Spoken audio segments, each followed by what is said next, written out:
Hey guys, welcome to another episode of Ladies with Tradies, Workin the Trade, Livin the Life. We've got the amazing Kyle and Megan Flett and their coach Shani on the podcast today. How you doing, guys? Good, thanks. Good, thank you. Chance, going well? Yes, good, thank you. Happy to be here with these legends. Excellent. So we wanted to bring Kyle and Megan onto the podcast to showcase a few things, growth they've had over the time we've known them. We also are pretty stoked for them and what they've been able to achieve from basically startup level. Well, we got to watch them grow through that, mostly Shani as their coach. So I'll make sure that she's got plenty of things to say about these guys. So tell us, guys, about your business, where you are, what you do, and who you work for. All right, thanks for having us, guys. We're pretty stoked to be here. Our business is called Springtide Construction, and we are based in Broome in the Kimberley in far north WA. Our business has actually, we were just reflecting on this, we began Springtide 10 years ago, and at that stage we were just a sole trader with a few trailers, a sole trader. And Kyle, I was teaching, so I'm a full-time teacher as well, and I was teaching and he was working out in the remote communities. And I remember him coming home one weekend and going, I'm going to do this. I'm going to set us up for the future. I'm going to work really hard. And I was like, whoa, this bloke is really serious. And I think at the stage he was KM Flett construction or carpentry or something. He's like, I'm going to do my builder's ticket and I'm going to make this happen. So that was actually 10 years ago. Fast forward a few years, a couple of kids later, and we were in a bit of a, what are we going to do now? He went, I'm going to commit to my building diploma. So to get ahead, we kind of put ourselves through massive sacrifices. We moved south for a couple of years, raised our kids, and he studied full time. Finished his building diploma in 2020, in the middle of COVID, actually, because we remember popping a bowl of champagne in the backyard with no friends. We literally had no friends, and we were having this a bottle of Moe in the backyard because he'd finally got his building diploma, and then we were kind of, well, what now? So we traveled for 12 months before we were like, well, what do we do? Where do we go? Where do we start our building company at that stage? And we got home to Broome in WA, and we're like, this is it. Not sure why we ever left, the romance about the Kimberley. And we went, this is it. This is where we're going to start up. And I remember him I literally 16 to 20 hour days. I had little kids. I was trying to get back into full-time teaching again. We were trying to buy a house. It was absolute chaos. Like, there was no beauty. It was just an absolute shit show, really. I never saw him. If I saw him, he was exhausted. I was grumpy. I was doing all the other things. And I remember talking to a girlfriend of mine who'd been through your process in Queensland. She has an electrical business, very similar family values. She was doing what I was doing. He was doing what he was doing. And I'm like, we are brand new. We're coachable people. We both like playing team sports. We both like using outside sources to be the best that we can be. And I'm like, why are we not doing that for our business? And my friend Beck said to me, you should reach out to Ladies with Tradies. And I remember sneaking out to the backyard, making the phone call without telling him, and being like, I need help. I have no idea if my husband is going to be in on this, but we need help. We're right at the beginning of our building company, and I want to set these habits up. So like right now, we are on the same page. We know what we're doing. And they're like, yeah, we're the people for you. And I came in, I said, I've just done this. It's going to cost a bit of money, but I think we need to set up our habits from the beginning. And he went, okay, sounds good. Amazing. So Kyle, we met Shani. Amazing. And what was your kind of recollection of that time, Kyle? Just like when Meg's come in and was like, yeah, okay, well, we're ready to go now, but we're going to get some help. Yeah, I was a bit anxious about it. Obviously the upfront cost was a factor, but I thought the benefits, I could see the benefits that we could get out of coaching. I knew that it was kind of unlimited potential with coaching, and you can get as much out of it as you put into it. Yeah. So yeah, we committed, and I'm very glad we did. So tell us what business was like when you first met Shani, Kyle. Like what were you experiencing at that time? It was pretty much chaos, and I was like working flat out. So we're quite a small builder. So yeah, didn't have any staff. I was on the tools. I was trying to set up systems and processes in the background, trying to estimate. Basically doing all the bookwork myself as well. So I just had no time, and I was stressed, proper stressed, and not making any money. And I was like, yeah, I need to change something. Megan and I were, our relationship was suffering. Wasn't spending time with the kids, so it was pretty tough. It was pretty tough. Mm. What was your recollection of first meeting Megan and Kyle, Shani? Yeah, very much that. It was to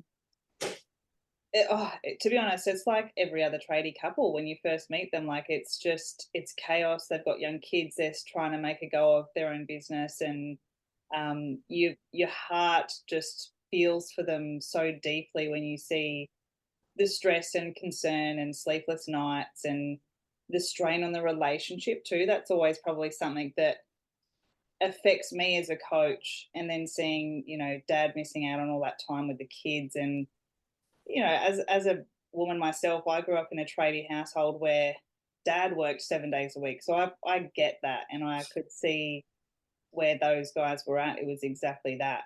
And so I wanted to do everything I possibly could to make sure that Kyle was at home with the kids, the relationship was savored, and they could enjoy their time again while being bloody hugely friggin' successful, which look at them now. So but it was it's nice to be here a couple of years on actually and just see how far these guys have come. It's amazing. And so just before we started, I was telling these guys I sort of use them as the poster children for the 200K plus tradie program. The numbers, they were doing about 500,000 in turnover when they started, which is a couple of years ago now. And at that time, Kyle, you sort of indicated, or you both did, you were like, oh, it's going to cost a bit of money. What made you realize that despite where you were at financially and from a time perspective, what made you realize that it could be a game changer getting some help? I just think if you're open to coaching and you have the right mindset, there really is unlimited potential. And and that's with business in general. Like you can take your business wherever you want to take it to.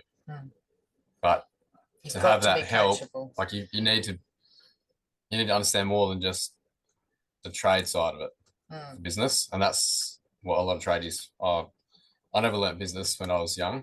Like it's not part of your apprenticeship. You become a good tradie, but it doesn't mean you can run a good business and deal with all the rest of it. So that's, like I'm a good tradie, but business-wise, when I started, and probably even still now, I wasn't that great. I'm getting better now, but there's always room to improve. And that's what I thought with coaching. I thought you can basically get what you want out of it if you put the work in.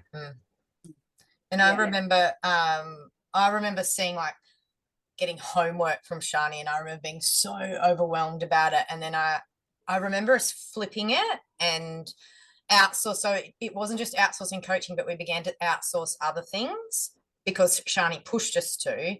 And I remember actually us going out for dinner one night with a wad of paperwork that Shani was making us do together, and like turning it into something to do for us, like as a team.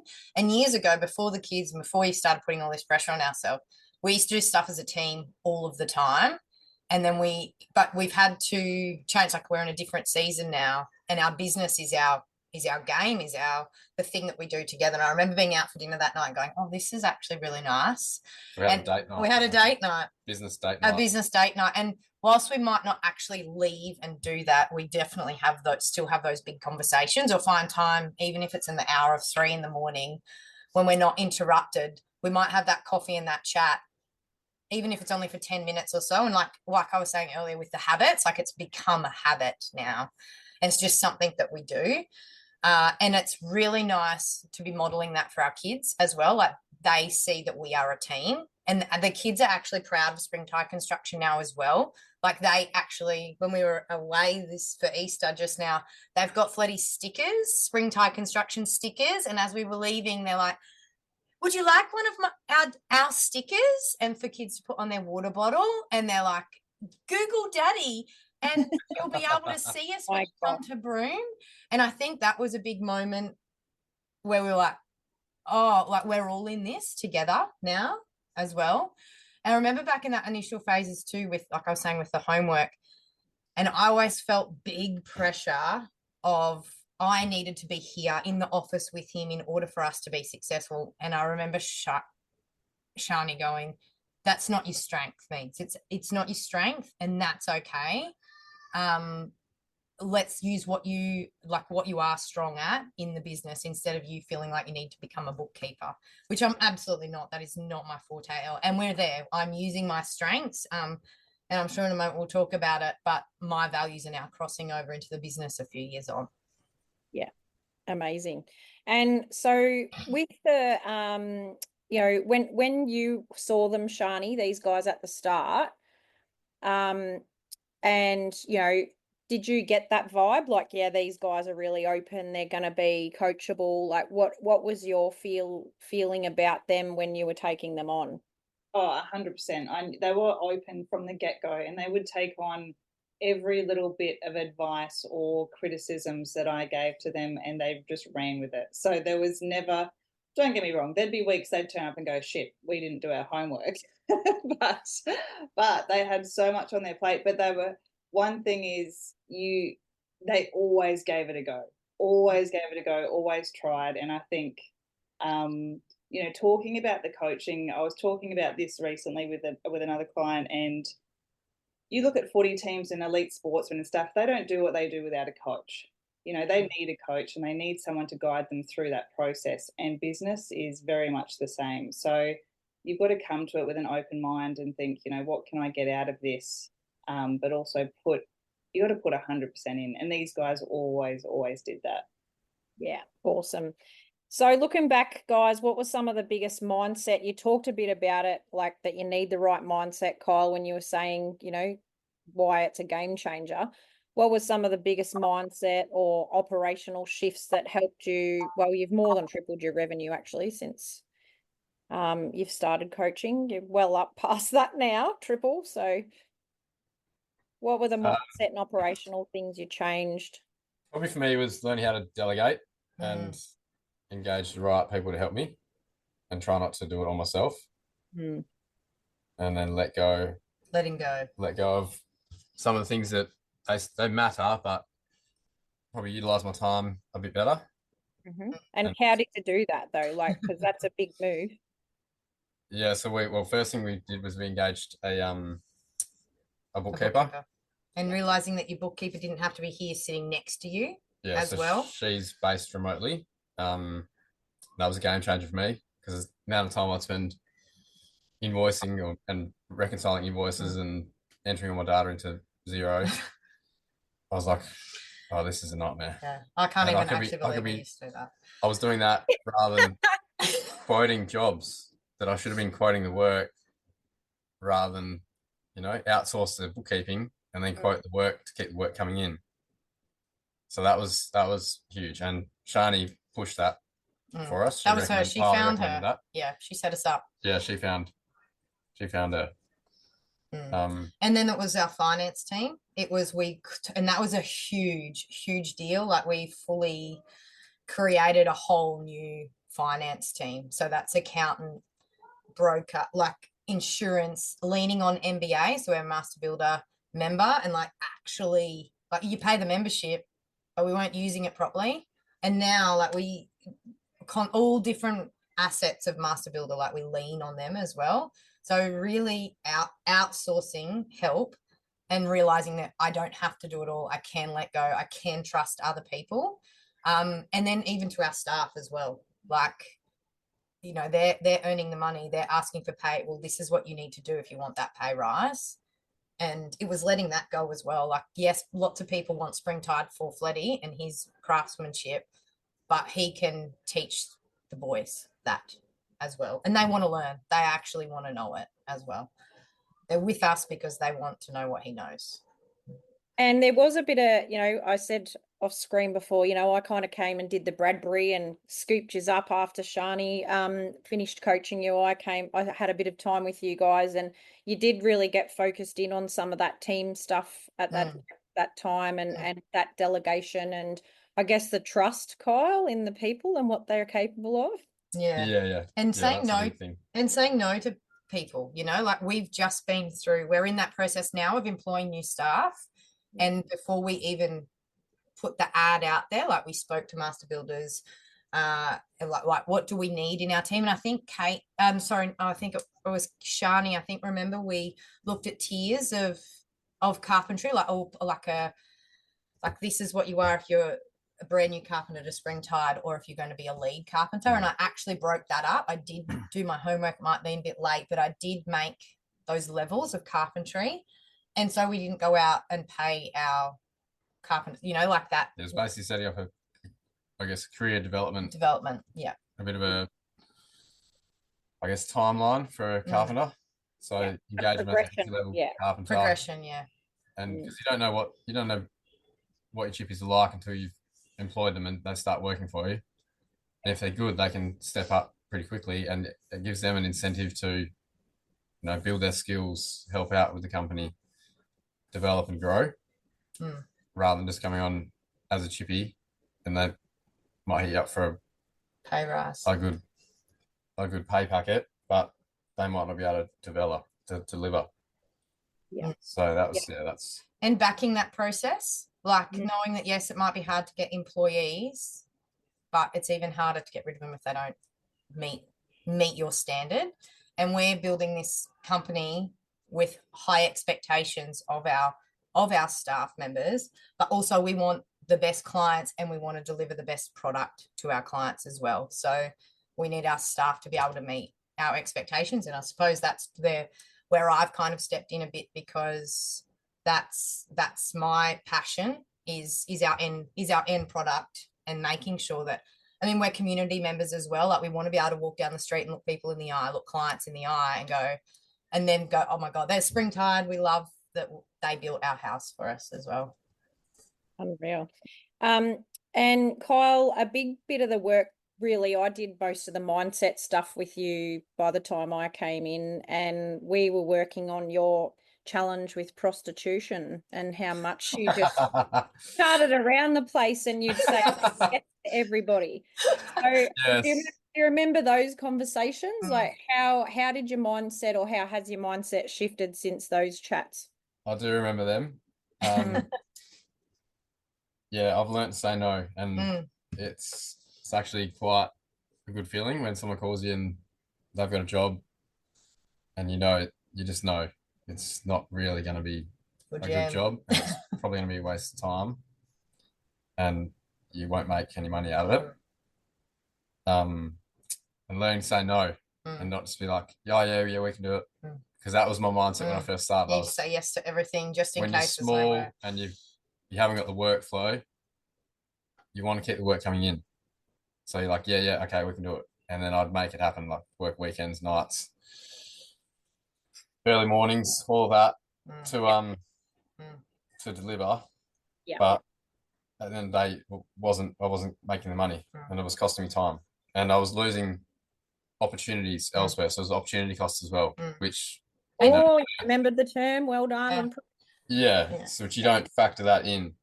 And job satisfaction as well. Like he wasn't. Now that we're at the other end and we're doing the jobs that we actually really enjoy doing, the job satisfaction is high, for not just for Fletty, but for our staff as well. Yeah, so the staff they've got a decent project to work on, rather than chopping and changing from little jobs that they're not great jobs, and they're like, why are we doing this? And they know where they need to be, what they need to do, and you're not wasting time there either. Yeah. So because there was a bit of leak in time because of the yeses that you know, once we converted those to no's all of a sudden, and I showed you that we looked at the numbers, didn't we, on it? And you were like, oh my God, I need to not do that work anymore. That's worth nothing. I can't believe it. Yeah, Mm. Yeah. that's right. Yeah. I So think that you've was got to pretty back cool. yourself to get there, though, because it is very hard to say no when you're a yes person. Yeah, absolutely. And I think that it's really breaking the back of that soul trading mindset, which you came to, like you came at that level, really. Like you were doing 500,000, you're now between 2 and 3 in only 2 years. And we had to get you out of the mindset that says there's a scarcity of work into there's so much work that if I don't knock it back, it's going to cost me in opportunity to do the work that we want to do. So Yeah. it's been pretty awesome to watch that, because I know Shani had worked pretty hard at that with you. Like I said, I just came in and gave you a bit more of a foot in the bum, and you're like, oh yeah, I better do that now. So that's good. Yeah. What about the momentum, Shani? Do you want to ask him a bit about that? Yeah, so I think obviously over the last couple of years, what was like the triggering point where you thought, shit, we're actually gaining a bit of momentum here and things are looking really good? Was there a point in coaching where you thought, yep, this is happening, where we're actually making a red hot go of this? Look, I think I remember when we redid our finance team and we restructured the company, and then I feel like I that's kind of where I took some reins a bit more and went, oh, maybe I can help here. I know, and it felt nice for me to take a load off him, and he got used to saying no or letting go, and he's like, yep, off you go. And I remember we restructured and we set up another branch of our company as well into something that we're both passionate about. We bought our own portfolio of properties was starting to increase. So we'd gone up to like that. Yeah, that started to increase. We were able to purchase a new vehicle. We were able to go away from our business and have a break as a family. And the business kept running. Like it didn't have to stop. Fletty didn't have to say, boys, you've got time off now. It just kept going. We were able, I'm a competitive ocean swimmer, and we were able to go away to that event, all of us together. And he wasn't over there on the phone sorting work out, because we knew the boys back at home could keep it all going. And then like just recently we've been down on the Ningaloo because Fletty's a diver, and he was actually able to go and do that and off grid, like no phone reception. And we came back and Adam's like, hi, like Fletty could literally just put his tool bag on and keep going. Like the Tuesday we got back, like he's nodding his head now. Like that has been when we're really, okay, this is, we're in a good spot now. It hasn't been easy, but we're there. And signing up our first house as well, that was a big moment. That was huge. So our first new house build. So I've been dreaming about this and working hard towards it for like 10 years. Yeah. And when we got that contract signed, that was a big moment for us. And we're like, oh yeah. So that probably wasn't the start of gaining momentum. We felt like we had momentum before then, but that was the moment where we're like, oh yeah, we're actually doing what we wanted to do. And we're huge goal setters. So I know like right back in the beginning, Shani was like, right, what was the document that we did with you? What would that have been called? It would have been the 180-day plan. That's it. I remember looking at that and going, oh my gosh. And that was the one we went on the date night with and had a few cocktails, and we just literally threw, like, if money wasn't an option, what do you want out of that? And I think if we went back and did that now, I reckon we'd probably cross every single thing on that off. And we are instant people. Like we would have liked to have happened yesterday, but learning to trust the process and know that it's not going to be all done by the end of next week. These are 5 and 10 year goals, and you just need to chip away at it. Like looking at that now and knowing, like, probably after our recent, and even me, like I've just been able to walk away from the ship this last week and know that he's kept the business and the family going. A year ago, there is no way I would have been able to do that. And we're all okay. We're all here. We've all got a smile on our face, and it's all good. It would be interesting for you guys to go back and have a look at that, because I think you've also got to pat yourselves on the back. You guys realistically have achieved in 2 years what some people take 10 years to do. And I think that really is the beauty of opening your mind to coaching and being so coachable and taking that advice on board, that you see so many businesses out there struggling day in, day out, year in, year out, because they're just not willing to open up their minds to a little bit of help. Or, the ego and the pride gets in the way of, I don't need any help. We can help ourselves. Yeah. Yeah. Or not wanting people to see where you're at in the beginning as well, like taking away that. Welcome to the shit show, and oh my god, I don't want yeah. Like there would have been times where we come up here and I couldn't even look at you. Like I realized I'm like looking at him. I couldn't even look at him because I was so like the resentment, because I was doing all of this stuff. I felt like I was doing everything and I didn't understand what he was actually doing. And now I get that it would have been a really big deal for me to have walked away this week and him to being kept all of this going, and the kids as well, like that's a huge deal. And I get that now.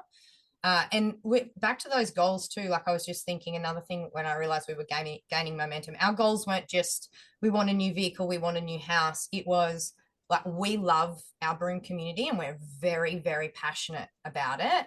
And one of our big goals on there where we want to be able to put money back into our community. And we wanted to be able to sponsor things and contribute to things. And I coach a floorball team that our son plays in, and we bought the team shirts. We've put money towards that club. We put money into our school to sponsor for different community events. And now we've just sponsored emergency services, like things like that. And to see Springtide on banners and on sponsorship, like that is a huge aha moment. Like that's a huge thing for us. We know we're giving back to the community that we love and are very passionate about. And to see our kids be proud of that as well is that's it for us. Like if we were to go, okay, we're done now, we would be all right with that. I would love to create more time to be able to help out more in the community and actually do more community sort of focused events and that sort of thing. So we did do that. We had a really tragic accident a few months ago now, and Fletty's like, you can bake, you can cook, you can offer hugs, you can provide books. What can I? And he went, I've got tools. What can the tradies do? What can the tradies do? The dads and blokes, what can we do? Like all the ladies were cooking meals and delivering them and all that. But all the verbal stuff. Yeah. Us fellas, we just felt a bit helpless. So I'm like, well, we're a town with a heap of tradies. Why don't we just get together and do a bit of a blitz and help this family out? And we managed to bring it together and snuck in there to their yard on the weekend and tied it up for them. And it was very, very cool. So it's not all just about profitability and revenue and clients. It's a lot more for us. Huge. Love it. Oh gosh, it's getting dusty in the room. Okay, so there's a lot of builders out there at the moment who are feeling a bit defeated because it's so competitive at the moment. So how has it helped you guys stay ahead and dominate in the building space? I think it's probably been developing systems and efficiencies and processes that you can utilize to sort of save time and increase your productivity, which can bring your costs down, but can also keep your projects moving forward. And reputation, that's the big thing. I think you need to develop a good reputation and deliver good quality work. What sets you apart though? Because that's fairly like, yes, you're onto it, but what's setting you guys apart, do you think, in your community at the moment? I remember Shani said to us, like, remember when we were doing we were talking about client bases and what sort of clients do we want to attract, and we were looking at images of other people, and I remember she got us to write down like what is it about us, why would people want us? And the first word Fletty said was reputation. And we all know that he loves to be organized and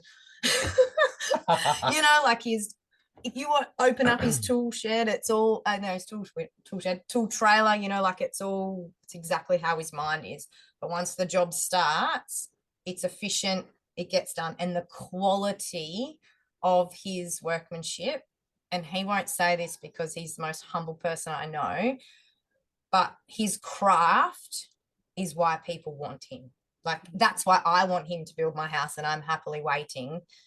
His workmanship is the absolute best. It is. And so we have learned to sell that and to sell his reputation and not all the other fluff. Yeah. I think too, and Shani, I want you to add to this too, what your 2 cents are, but like you guys as a team are quite a vibe.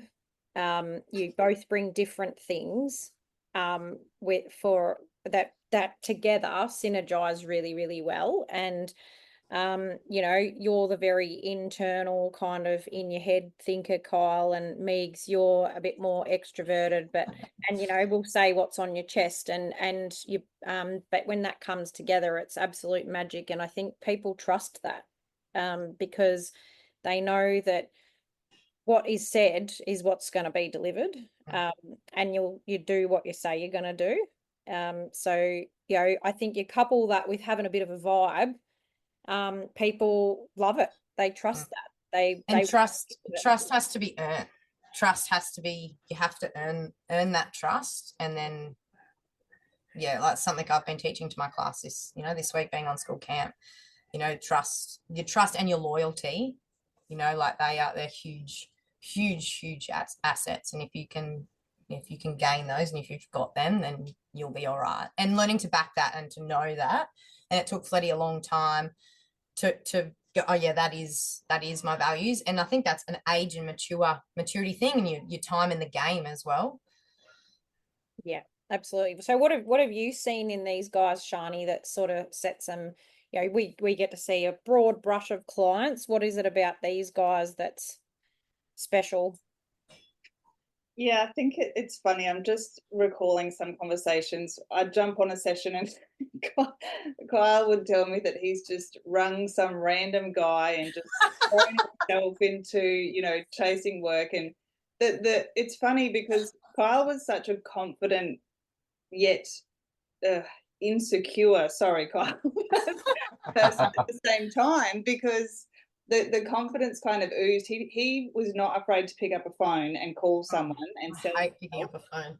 But at the same time, he was too afraid to price what he was worth, which was just mind-blowing to me. But I think once he realized that he was like the absolute elite, at what he did, he wasn't afraid to charge that. And I think now people will wait for Fletty to do their work. So that to me shows, just where these guys are at, like, and what sets them apart. If people are willing to wait for you and go at the absolute bottom of the list, then you're worth the while for sure. So yeah, the confidence in watching Kyle go, yeah, you know what, I'm bloody shit hot here. And he has rung some random, I'm just looking back on that, but I hate picking up the phone. Like, I absolutely hate it. But and he will just ring whoever. Oh yeah. So I think that's, in a nutshell, what sets them apart is that, you got that confidence in you, Kyle, to know that you're really bloody good at what you do, and people will wait for that because they know that they're going to get just supreme quality from you. Yeah. And I think that was the most fun bit for me, sort of coming in when you guys had put most of the structure in, was those conversations with you, Kyle, like pretty much just pumping your tires up hardcore, and then you'd be like, righto, off I go, and I'll attack another week of like, giving this person the what for, or negotiating this, or like you had it in you, but it was just like I was in the room giving you a little massage on the shoulders. And because really I was just a fangirl for my era of coaching you guys, and like just supporting everything that you wanted to achieve, because Shani had done a lot of the legwork as far as, choosing the right clients. And, I'd have to smack you around a little bit when you got back into the bit of yes mode. But, and, there'd be the times where I'd like, oh, I can feel I've gone pretty hard today, and they're not very happy with me. But I guess, they're not paying us to be their friends every day. Yeah, that's right. That's right. That's and we had to remind ourselves that as well, that you weren't just there for a yarn. We were employing you to help us be the best that we can be, and we do need to be reminded that of times. Yeah. Do you, and in that, because that's another thing people are afraid of in coaching is, what the pace and the priority, and how hard is it? Like, what would you say about that? Like, how's it worked for you? We like fast pace. We're fast paced kind of people. We also are able to just go to the Ningaloo now for 10 days and not be fast paced. But we like and we also, so Shani or you would say, right, I need you to do this by the next meeting. We also like accountability. So we like to be made accountable. We like ticking and crossing things off on, yeah, we've done that and we've done it for a reason. So the pace was good for us. At times, given that I'm full-time working as well, it was sometimes hard to schedule it in. But right at the beginning, it was Tuesday morning, 6 a.m. We'd be up here with a coffee. It would have to be okay that the kids were watching TV in the morning. Like, once we let all of that, some stuff go and locked it in, it was just part of our routine. You need to make the time and put the effort in, but you also need to trust the process. Yeah. And there'll be sessions that you cop and you're like, oh my God, I feel like shit after that. Yeah. But we would front back up the next Tuesday. But you got to take the criticism on the chest, and you don't. It's not a personal. It's not attack, criticism; it's constructive feedback. And the coaches are there. Thanks, Megs. To help you. Yeah. And they need to tell you what needs to be said. So then they're going to be honest at times, and you can either shut down and say, "Oh, no, I don't agree with that," or you say, "Oh, okay, yeah, I can see where she's coming from. Coaches are coming from," and you need to know that you have to work in your business and on your business. I remember Shani saying, like, you broke it down in percentages, and I'm going, oh, like, that was a big aha moment for me with coaching as well, going, you have to work on the processes and the systems and the people and the documents as much as you need to be on the tools. And if you don't have that stuff, it's like, and I think you might have even given us the analogy of a building. If you don't have your concrete and, your trusses, your strong foundations, then all the rest is just fluff, really. Wow. Look at all those education bombs, Shani, that you've love it. So for where are you at now before we start wrapping it up? So you started as you were a startup with us when you started 2 years ago, doing 500 grand in turnover, feeling a bit scared about it all. Where are you at now? Like, where's Springtide now? So currently we have 2 houses under construction. Another commercial projects, 3 in design. We have quite a few inquiries and leads coming through. Where's your team at? So we've recently employed another carpenter. So we have 2 carpenters now, and we have a young fella who's keen to start an apprenticeship. So we'll be signing him up probably in the next month or 2 months. He's just finished his first week of work experience with us, and that to me is a really great successful moment for our business, and it's for us as people. Me as an educator, and very passionate about particularly boys in the classroom and boys in trades and boys being busy and boys in education. I'm really proud of us for making that happen. It's been something we've been talking about for a really long time, and that's happening. That's probably the freshest little tick for us. And for him and for this young fella as well. Yeah. So I had a few guys, had a bigger team start of the year, but we didn't have the quality projects to keep everyone going. We kept everyone going, but we weren't always busy. And then there was quite a bit of stress for me to keep projects coming in, and smaller projects, might be 2, 3, 4 days a week, 2 weeks, you might spend 2 days organizing for 3 days worth of work for the boys, for your team, and then you're looking and scratching around again. So to step up into bigger projects, say no to the little stuff, focus on the bigger projects, scale back the team a little bit. But he's on the tools more. Yeah, you actually create yourself more time and more profits. Yeah. And what about your cash flow? Because that's a big problem for builders. How's that going now? Our cash flow at the moment is quite good, so it's not an issue at all. Yeah, and you remember the last time you were like revving out about your cash flow? Oh, that was quite a while ago now. So when we first started, I was really concerned. That's one of the big things we started with Shani working on was increasing our cash flow and invoicing regularly. That was a big thing. So I'd focus on the work, and because I was doing the books myself, it was an absolute mission for me to go through to invoice. So it would get pushed back a little bit. I'd procrastinate a lot, and then cash would get tight, and I'd be peeking out about money and bills, invoice a heap. So the invoicing was very sporadic. So we worked hard on regular invoicing and making sure we were meeting those sort of KPIs for every month.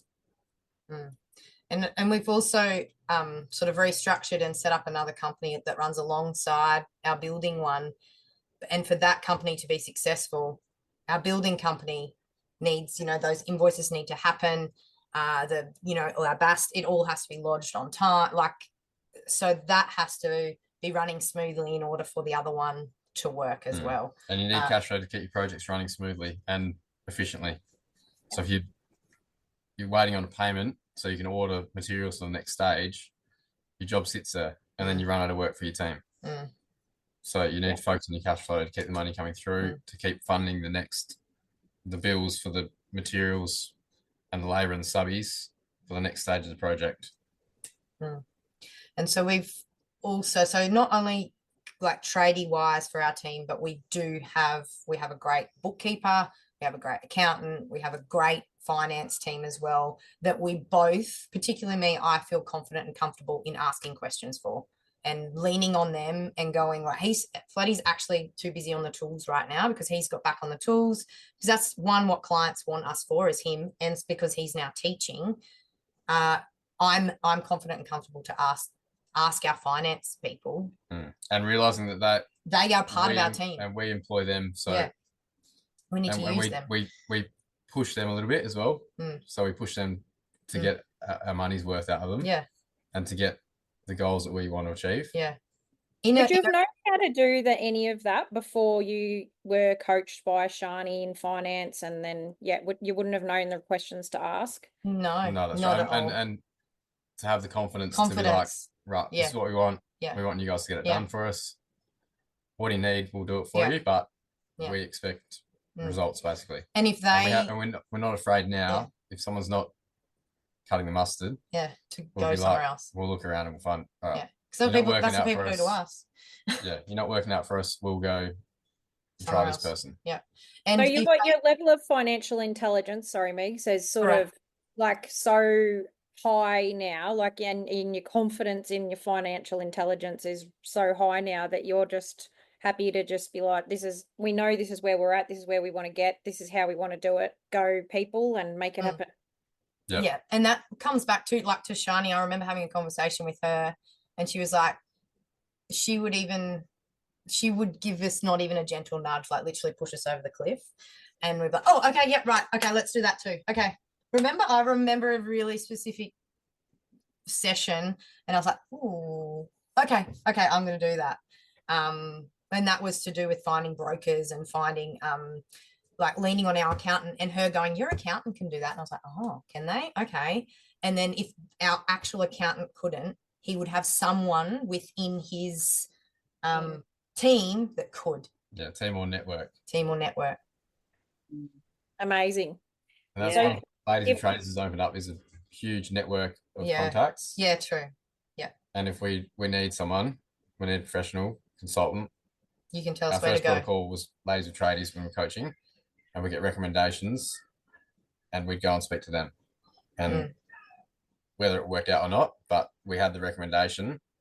We knew where and to the word of start. mouth, and we knew where to start. Yeah. And now you've 6 times your business in 2 years. Yeah. Did you realize that? No. No. But no. yeah. I just did the sums properly in my head then, because I'm like, I know it's not, we had triple, but no, it's actually 6 times by the end of this financial year. Yeah. Yeah. That is just unbelievable to go back 2 years ago and think that you didn't even have a bookkeeper. Like, Kyle, you were sitting there doing absolutely everything yourself, like an absolute psychopath. And Megan tearing her hair I couldn't even look alongside at you. him. I couldn't I was even, like- I resented him. I was like, 2 a.m., 3 a.m. Yeah, 2 or 3 a.m. We would literally go to bed for 2 hours and go again. Yeah, I remember those days that Kyle, you'd get up at like 2 a.m. to just get ahead of things. And now he's also looks after himself personally, you know, like he actually goes, right, I'm like, he's been to the gym before. Remember that? Remember, Shani? Yeah. And I was like, I've got him to come and do a trial with me at the gym. And he was like, and now I was like, I don't have time for that. And then he was like, well, if you're this morning, I was like, well, if you're not going to go, I'm going. And, you know, and I think going back to Kyle not going to the gym, not doing any spearing, not doing anything he wanted to do ever, except for just having that nail bag on, to like seeing you guys, like watching you guys on Instagram the last couple of weeks, just absolutely living your life. Yeah. You have no idea how happy that made me, seeing those stories. Like, I know the shit show that's been for you guys the last few years, and to see where you are now is friggin', I love it. It's absolutely. We're still in our box office, but we also know that, so for those listening, we live in our commercial property in a 1-by-1. So even though all these things, it sounds like we're being super successful, we do sacrifice a lot to get to where we need to be. And it's not luck. Like, where we are is not luck. It's bloody hard work. We started with. And huge sacrifice. We literally went, I remember us being on holidays in Darwin, and I'm like, right, let's go and set up new bank accounts. And I remember starting a business bank account, thinking I was a big dog back then, and it was like 10 years ago. And it was literally $0. And I still, you know, when you fill out a form and you're like, what branch is it? I'm like, oh, Darwin, I remember that day. And we literally went in, I'm like, oh, this is serious. And I remember $0, like we opened it and there was 0, our account balance was $0. And all of our money in that same bank account, because I'm never leaving that bank account because I never want to not be able to write Darwin on my branch. It was every dollar that has gone in there is because for hard work and sacrifice, saying yes, saying no. We are in our Allied Pickford box. All these boxes are empty. We are living in a box where whole family of 4 in a 1-bedroom unit in our shed.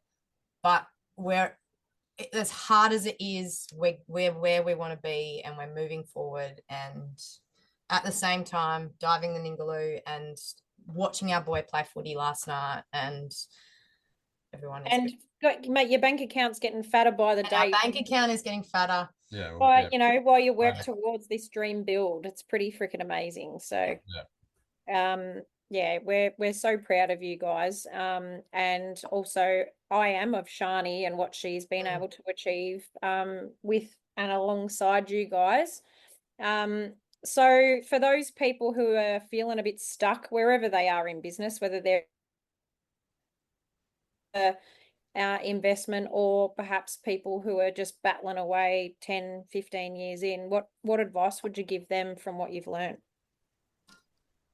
For me, it's trust the process, you know, and everything won't happen in a couple of days or a couple of weeks or a couple of months.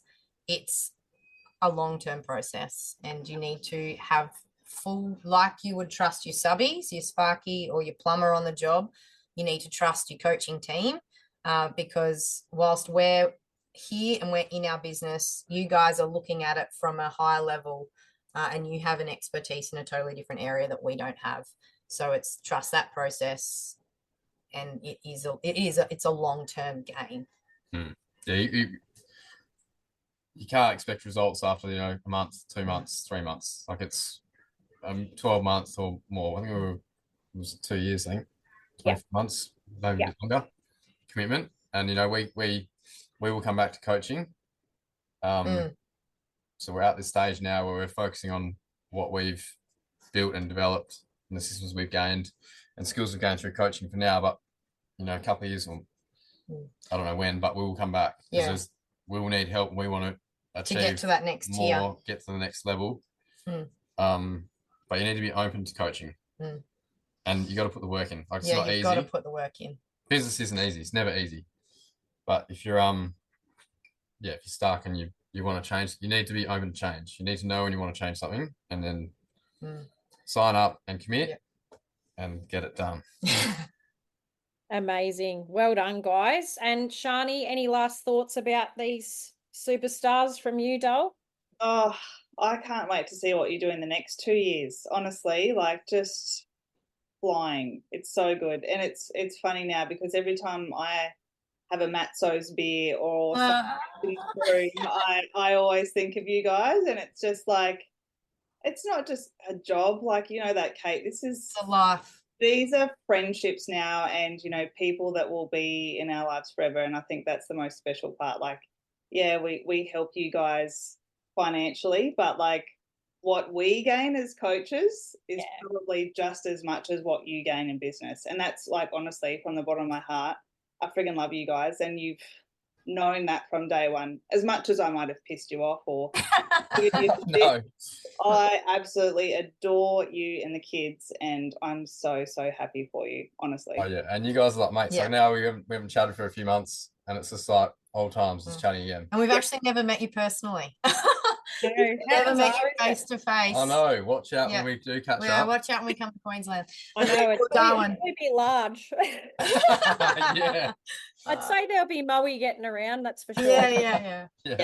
At least you'll have friends that this time to celebrate with. And we can look at each other. I was just thinking about that with the bank account thing that I was saying, and like, look at us here now. I can actually look at him, and I may have whacked him on the leg a few times, or like it's it's a life. Like business is a life that obviously you choose. Not everybody does it, and you can absolutely get the most out of it if you're willing to put your undies on the outside, is what we say here too.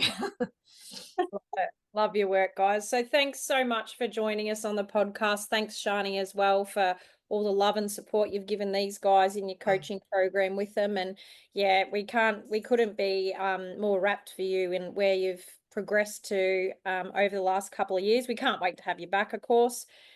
See you around our screens, and just keep doing what you're doing. And for anyone out there who's gone like, oh, geez, rightio, these guys are pretty impressive, I want to do what they're doing, then obviously hit us up. So we do care very much for these people, and no one can see, but I'm literally bawling. I know, I am too.